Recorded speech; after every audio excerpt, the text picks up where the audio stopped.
Hello everyone, welcome back to our channel IAS YAS. आज के हम अपने इम्पोर्टेंट करंट अफेयर सेशन की सीरीज़ में पढ़ेंगे इलेक्शन कमीशन के द्वारा लिया गया उनका हाल फिलहाल में डिसीजन, जिसमें उन्होंने रिमोट वोटिंग मशीन की बात की है। राइट। अगर हम बात करें, जो हमें एक वोटिंग का अधिकार मिला है, जो इसके लिए काफ़ी लंबा संघर्ष करना पड़ा हमें फ्रीडम स्ट्रगल के दौरान, जिसके बाद हमें डेमोक्रेसी अचीव हुई और हमने तुरंत कॉन्स्टिट्यूशन के इम्प्लीमेंट होते हुए यूनिवर्सल एडल्ट फ्रेंचाइज का प्रोविज़न को इम्प्लीमेंट किया, जिसमें 18 साल से ऊपर का हर एक आदमी citizen of India above 18 years vote डाल सकता है।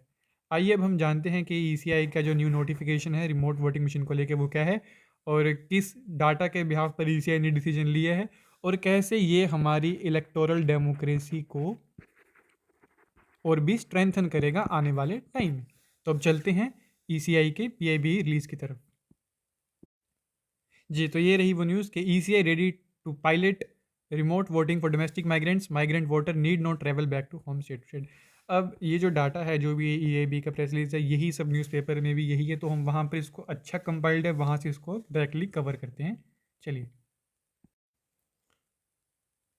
तो ये द हिंदू का आर्टिकल था, जिसमें वो इलेक्शन कमीशन के इस डिसीजन जिसके मैंने आपको बात की, उसको पायलट बेसिस पे जो उन्होंने स्टार्ट किया है उसके रिगार्डिंग था। उन्होंने इस रिमोट वोटिंग मशीन के डेमोन्स्ट्रेशन के लिए सभी पॉलिटिकल पार्टीज़ को बुलाया है 16 जनवरी में, जिसमें वो बाकी सभी पार्टीज़ को इसकी वर्किंग समझाएंगे, दिखाएंगे, उनको कॉन्फिडेंस मिलेंगे, तो उसी के चलते उनको बुलाया गया।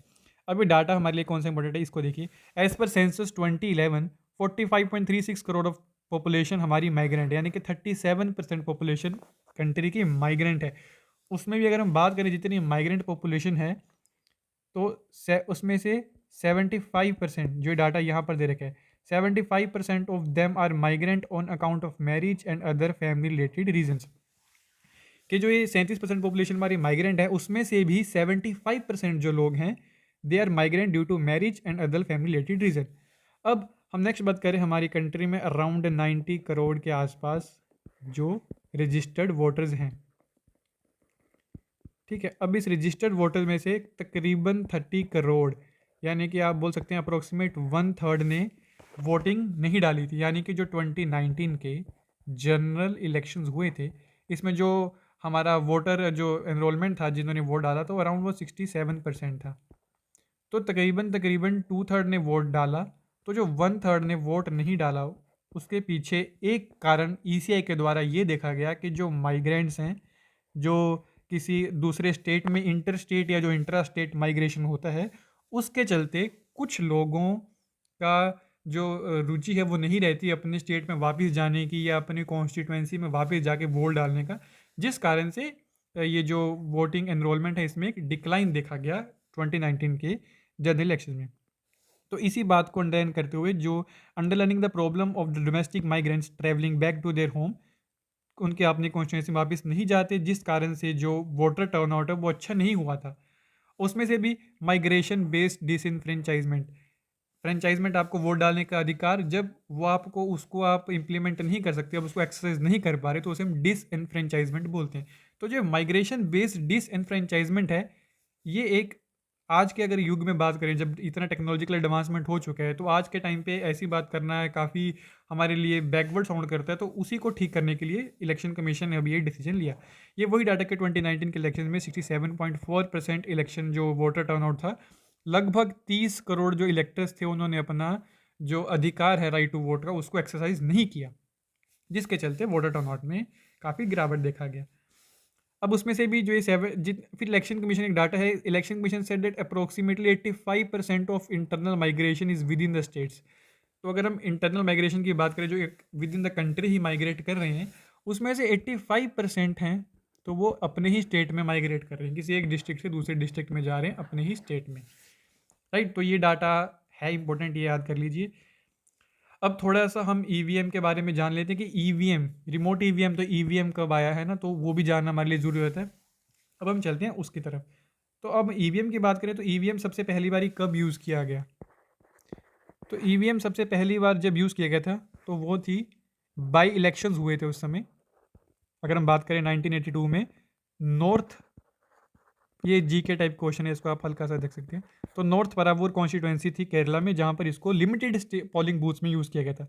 उसके बाद ईवीएम को फिर उसके बाद जब यूज़ किया गया एक्सपेरिमेंटल बेसिस में, तो वो राजस्थान, एमपी और दिल्ली के इलेक्शन में इसको पायलट बेस पे, एक्सपेरिमेंटल बेस पे यूज़ किया गया। उसके बाद इसको सबसे पहले अगर हम बात करें फुल फ्लेज लेवल पे, तो गोवा के स्टेट लेजिस्लेटिव असेंबली के इलेक्शन में 1999 में इसको यूज़ किया गया पहली बार। और उसके बाद फिर जब जब भी 2003 में जब बाई इलेक्शन हुए, स्टेट्स में इलेक्शन हुए, तब भी इसको यूज़ किया गया। और अगर हम बात करें लोकसभा लेवल पे, तो उसमें 2004 में ईवीएम को यूज़ किया गया पहली बार, ईवीएम को, राइट। अब हम जान लेते हैं और भी क्या क्या इसके रिगार्डिंग डिसीजन लेते। तो ये हमने जनरली पढ़ ही लिया कि देयर इज़ नो, अब इलेक्शन कमीशन एक जो कंसर्न जाहिर किया वो था कि कोई भी सेंट्रल डाटाबेस नहीं है माइग्रेंट माइग्रेशन पे, कितने माइग्रेंट किस स्टेट से किस स्टेट में किस काम से गए, तो वो डाटा नहीं है, जो कि one of the administrative challenge है इस चीज़ को करने में। तो उसके लिए फिर उन्होंने वही वर्क का डाटा निकाला, कौन कंपनीज का डाटा निकाला, मैरिज का डाटा निकाला, एजुकेशन का डाटा निकाला। तो वहाँ से उन्होंने एस्टिमेट लगाया कि कहाँ कहाँ पे कितना डोमेस्टिक माइग्रेशन हो रहा है। फिर मैंने आपको बता दिया कि 85% of internal migration is with in the state, ये कमीशन ने खुद का है। अब अगर ये वाला इंप्लीमेंट हमें करना है, जो रिमोट वोटिंग मशीन हैं, इसको इंप्लीमेंट करने के लिए किन किन रूल्स और एक्ट्स में हमें अमेंडमेंट करना पड़ेगा, तो रिप्रेजेंटेशन ऑफ पीपल एक्ट 1950, 1951, इनमें अमेंडमेंट करना पड़ेगा। Conduct of election rules 1961 and registration of electoral rules 1960, इन सब में अमेंडमेंट की जरूरत पड़ेगी। पहले भी सेक्शन 61A को इंट्रोड्यूस किया गया था, जब ईवीएम इंट्रोड्यूस हुए थे तब भी सेक्शन 61A आया था। उसके अलावा हम ईवीएम की बात करें तो पहली बार बता 1982 में, ये मैंने आपकी ईज़ के लिए इसको यहाँ पे रिटर्न फॉर्म में भी टेक्स्ट फॉर्म में लिख दिया था, 1992 में इसको यूज़ किया गया था। उससे पहले हम जो बैलेट पेपर है उन्हीं को यूज़ करा करते थे। तो 1981 मैंने आपको बताया कि वो जो नॉर्थ पराबुर कॉन्स्टिट्यूंसी वहाँ पर यूज़ किया गया। इसको बनाया किसने है, तो 1989 में इसको कमीशन किया था election commission of India in collaboration with Bharat electronics limited and electronic corporation of India. अभी भी जो ये ईवीएम, जो रिमोट ईवीएम की बात करें, तो ये भी election corporation of India limited नहीं बनाया है, जो कि डिपार्टमेंट ऑफ एटॉमिक एनर्जी के अंदर आता है। तो ये थोड़ा ध्यान देने वाली बात है कि इलेक्शन कॉरपोरेशन ऑफ इंडिया हमको लग सकता है इंफॉर्मेशन टेक्नोलॉजी के अंदर आता होगा, लेकिन ये डिपार्टमेंट ऑफ एटॉमिक एनर्जी के अंदर आता है। ये again new section 61 was inserted in representation of people act 1951, जब ईवीएम को इंट्रोड्यूस किया गया था 1989 में। उसके अलावा फिर हम पढ़ते हैं जो मेन हमारा आर्टिकल था अगेन। तो अब ये will migrants be able to remote votely, तो उसमें यही इलेक्शन कमीशन का डिसीजन था, जो पायलट बेस पे रिमोट वोटिंग को डोमेस्टिक माइग्रेंट्स के लिए यूज़ करना। अब ये कितना सिग्निफिकेंट है अगर हम बात करें माइग्रेंट वोट्स के लिए, तो ईसीआई ने वही खुद एडमिट किया कि नो सेंट्रल बेस्ड डाटा नहीं है, जिसके चलते 37% ऑफ पॉपुलेशन जो है हमारी वो माइग्रेंट्स है, राइट। हमारी पॉपुलेशन का 37% पॉपुलेशन माइग्रेंट है। मैं डाटा बार बार इसलिए बोलता हूँ ताकि आपको ये थ्रू आउट लेक्चर इतनी बारी सुन सुन के याद हो जाए, जो कि आप अपने आंसर्स में प्रोड्यूस कर सकें इसे। तो that is the only reason. उसके अलावा फिर हम देखा कि 1/3 जो वोटर्स हैं वो अपना वोट कास्ट नहीं कर पाए थे। इसीलिए मैं इन लेक्चर्स को सीरीज़ में लाता हूँ, ताकि बार बार अब आर्टिकल पढ़ेंगे, सुनेंगे, बोलेंगे, तो आपको वो जहन में उतर जाएंगे आपकी चीज़ें। तो वो डाटा आपको काफ़ी ईजी लगेगा ये लेक्चर सुनने के बाद कि 1/3 ने वोट नहीं डाला था। उसके पीछे रीज़न द इंटरनल माइग्रेशन, उसमें हमने देख लिया कि 85% जो माइग्रेशन है वो विद इन द स्टेट है, अपने ही स्टेट में करता है। अब इसकी शुरुआत कहाँ से हुई, रिमोट वोटिंग मशीन्स की अगर हम बात करें, तो 2015 में सुप्रीम कोर्ट में एक प्ली लगा था, जिसमें उन्होंने वोटिंग अपॉर्चुनिटीज़ के बारे में पूछा डोमेस्टिक माइग्रेंट्स, कि जो डोमेस्टिक माइग्रेंट्स है वो अपना वोट का अधिकार नहीं यूज़ कर पाते, उसके लिए क्या किया जाए। तो एक इसने प्ली लगाई सुप्रीम कोर्ट में। तो सुप्रीम कोर्ट ने 2015 में इलेक्शन कमीशन को कहा कि आप प्लीज़ कुछ एक्सप्लोर कीजिए, इसका तरीका निकालिए, क्योंकि आर्टिकल 324 में हमने देखा था सुडीको, सुपरिटेंड डायरेक्ट एंड कोऑर्डिनेट, इसकी पावर किसके पास है, election commission of India, which is a constitutional body. तो उसे के चलते सुप्रीम कोर्ट ने इलेक्शन कमीशन को कहा कि आप एक्सप्लोर कीजिए, मेथड्स वे आउट निकालिए रिमोट वोटिंग ऑप्शन का करते। फिर एक सुप्रीम कोर्ट की कमेटी बनती है, जिसने कुछ कुछ कंसल्टेशंस करके postal ballot, internet voting, proxy voting, सभी ऑप्शंस को चलते निकाला उन्होंने रिमोट वोटिंग मशीन, जिसका पूरा नाम अगर बात करें तो multi constituency remote electronic voting machine for migrant voting, जिसको हम बोल सकते हैं कि जो करंट एग्जिस्टिंग ईवीएम मॉडल है उसी का एक मॉडिफाइड मॉडल है। वो मॉडिफाइड मॉडल क्या मॉडिफिकेशन है वो मैं आपको आगे चल के बताऊंगा। उसके अलावा अगर हम बात करें, जो इलेक्शन कमीशन ने कहा कि जो रिमोट वोटिंग मशीन होगा ये हैंडल कर सकता है अप टू 72 कॉन्स्टिट्यूएंसीज। ठीक है, जैसे मान लीजिए अगर एक वोट है, अगर एक मशीन है जहाँ पर वोट डालने आ रहे हैं, तो मान लीजिए एक स्टेट है, लेट्स से ये स्टेट ए है। अब मान लीजिए इसमें 72 कॉन्स्टिट्यूंसी ही है, एग्जाम्पल के लिए इसमें 72 कॉन्स्टिट्यूंसीज ही हैं। और मान लीजिए एक बंदा रहता है स्टेट बी में। तो अब इस हर एक, जैसे मान लीजिए इस स्टेट में ऐसे करके कुछ 72 कॉन्स्टिट्यूंसीज हैं, तो इस कॉन्स्टिट्यूंट में 1 में 2 में ऐसे करते करते 72 कॉन्स्टिट्यूंसीज हैं। अब मान लीजिए 1 में इतने लोग खड़े हैं, बी में इतने लोग खड़े हैं, 3 में इतने लोग खड़े हैं, सी में 72 में इतने लोग खड़े हैं। तो इन सब का जो भी डाटा है वोटिंग का, वो एक ही मशीन में कैटर हो जाएगा। तो 72 तक कैटर कर सकती है एक रिमोट वोटिंग मशीन। ठीक है, ये क्लियर है। उसके बाद अब होगा क्या, तो जो वोटर हैं, मान लीजिए एक वोटर है माइग्रेंट, ये मान लीजिए रहता है लेट्स से कर्नाटका में। तो इसको ऑनलाइन या तो ऑफलाइन अपने होम स्टेट, लेट्स से ये कर्नाटका में काम के से रहता है और इसका home state let's say Bihar है, तो इसको अपने होम स्टेट में जाके अपनी जो कॉन्स्टिट्यूंसी का जो रिटर्निंग ऑफिसर है, इसको वहाँ पर अपना डाटा रजिस्टर करवाना होगा। राइट, माइग्रेंट जो कर्नाटका में करंटली रिसाइड कर रहा है, इसको अपनी होम कॉन्स्टिट्यूंसी जो कि बिहार में होगी, वहाँ के रिटर्निंग ऑफिसर को जाके ऑनलाइन या ऑफलाइन माध्यम से अपने आप को रजिस्टर करवाना होगा, तभी ये इस पूरे प्रोसेस के लिए एलिजिबल बन पाएगा। उसके बाद जब मान लीजिए एलिजिबल हो जाएगा, देन लेट से अब बिहार में इलेक्शन हो रहे हैं, बिहार में इलेक्शन स्टार्ट हो चुके हैं और ये आदमी रहता है कर्नाटका में। तो जो ये आदमी को एक आईडी प्रूफ, एक इसको जो इशू होगा, जिसको प्रिसाइडिंग ऑफिसर इशू करेगा, तो ये वोटिंग आईडी कार्ड लेके जाएगा अपने कर्नाटका के रिमोट पोलिंग बूथ में। राइट, अब जब भी जाएगा तो वहाँ पर इसका जो आईडी कार्ड है, इस पर स्कैन होगा और देखा जाएगा कि ये बिहार की कौन सी कॉन्स्टिट्यूंसी को रहता है। तो फिर जो ईवीएम है, जो कि इस केस में हमारी मॉडिफाइड ईवीएम है, तो जो ये रिमोट पोलिंग बूथ होगा, यहाँ पर कोई प्रिसाइडिंग ऑफिसर होगा जिसकी भी ड्यूटी होगी।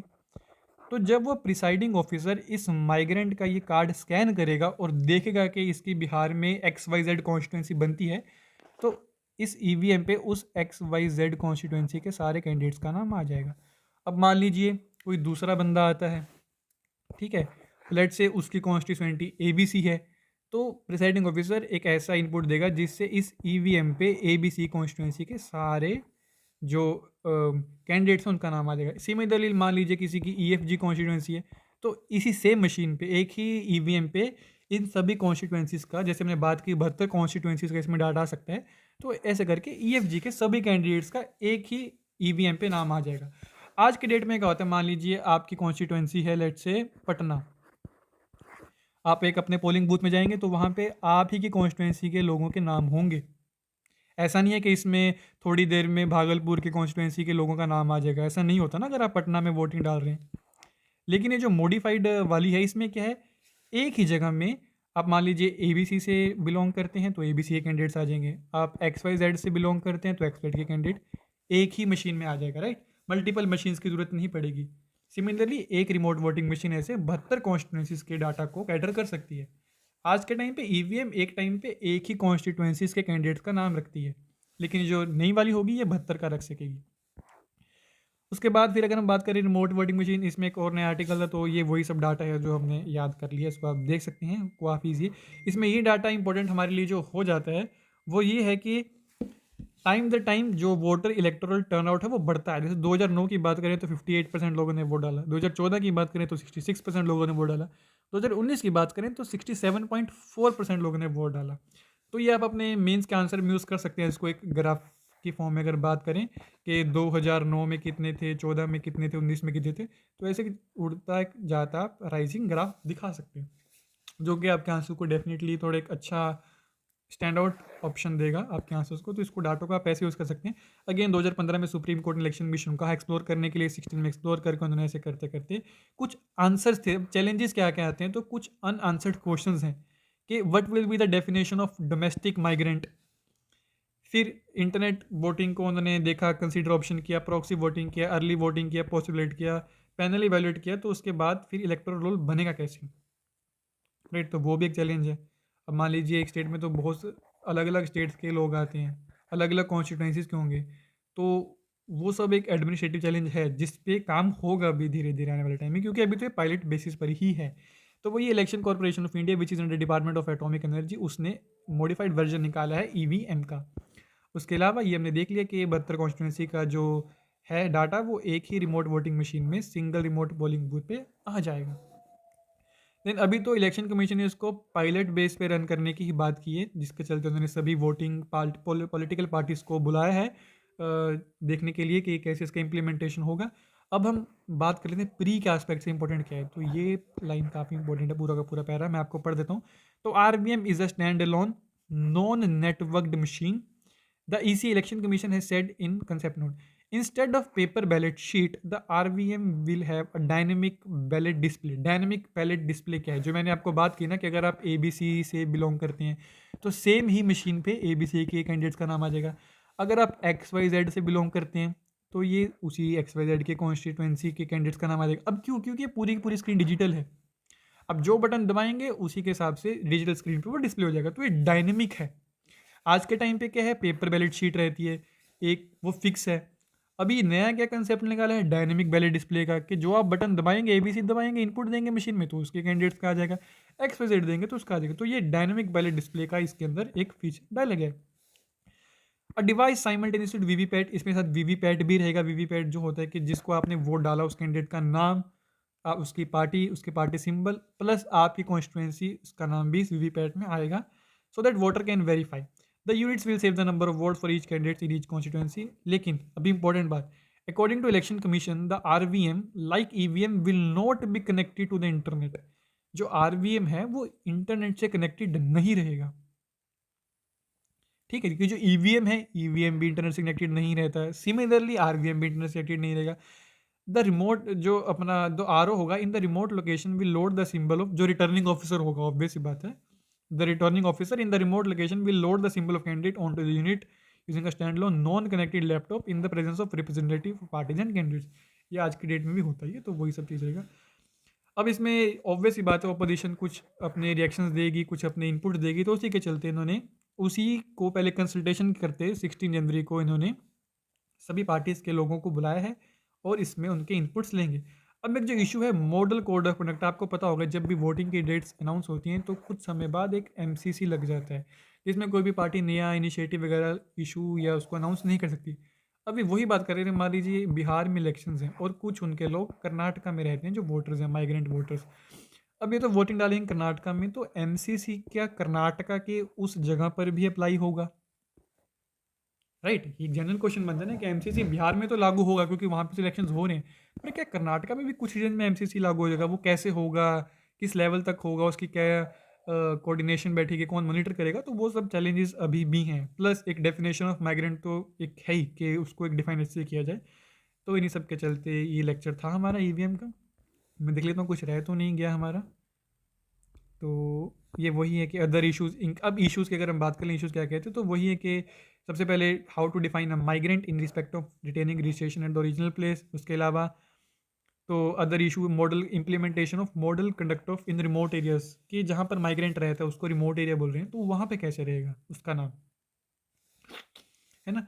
और फिर एक कॉन्स्टिट्यूंसी में अलग अलग कॉन्स्टिट्यूंसीज के लोग रह सकते हैं, तो उनका वोटिंग कैसे चलेगा, सीक्रेसी वोटिंग की कैसे मेंटेन करेंगे, polling agents remote voting booth में सिक्योरिटी कैसे इंश्योर करेंगे, तो वो सब चैलेंजेस तो हैं। लेकिन ये एक न्यूज़ थी हमारे लिए जो इंपॉर्टेंट बन जाती है, डाटा मैंने आपको समझा दिया है। आशा करता हूँ आपको ये अच्छा लगा होगा। अगर अच्छा लगा तो इसको शेयर कीजिए दोस्तों के साथ, वीडियो को लाइक कीजिए, नए हैं तो प्लीज़ चैनल को सब्सक्राइब कीजिए, जिससे मुझे भी मोटिवेशन मिलता है। और अगर आपको आज लेक्चर अच्छा लगा हो, आई उम्मीद अच्छा लगा होगा, और उसके लिए थैंक यू। जय हिंद, मिलते हैं अगले लेक्चर में। Thank you.